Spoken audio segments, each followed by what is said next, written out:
দেখেন ভাই মেয়েটা বাপটারে কিভাবে আঠাইতেছে, ও তো দেখেন চোখে পানি এসে গেছে, পানিটা একটু দেখাই দেন। এভাবে কাউসারের চোখে অবিরতি পানি ধরতেছে, এই পানির শেষ কোথায়? এখন প্রশ্ন হলো তাকে তো ফেলে দেওয়া যাবে না, সে তো মানুষ ভাই, একটা পশুরকেও এইভাবে মানুষ ফেলে দিতে পারে না। কাউসার মানুষ হিসেবে সে বেঁচে থাকতে চায় তার বাচ্চাদেরকে নিয়ে।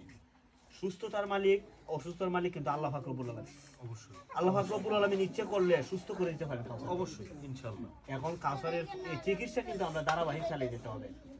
আমি চাই প্রবাসী ভাইরা কাউসারকে অনেক সহযোগিতা করছে, আরো সহযোগিতা দরকার যেন কাউসার তার পরিপূর্ণ সুস্থতার জীবনে আসতে পারে। এবং এই যে তার মেয়েটা দেখেন, আরো বাচ্চাগুলো আছে অল্প বয়সী, কাউসার আমাদেরকে এইভাবে অতবাক করে দিয়েছে, এইভাবে শুয়ে গেছে। আসুন না আমরা সবাই মিলে সহযোগিতা করি, কাউসার আবার আমাদের মাঝে সুস্থ হয়ে ফিরে আসবে, দাঁড়িয়ে যাবে। তার চোখের পানি মুছে গিয়ে আনন্দে ভরে উঠুক তার মন, এবং পুরা গরু জুড়ে আনন্দে ভরে উঠুক। আমরা কাউসারের নিজস্ব বিকাশ নাম্বার দিয়ে দিব, সকলে মিলে কাউসারকে সহযোগিতা করি। আল্লাহ পাক সকলকে উত্তম দান করুন। যা দান করুন। যাক অনসার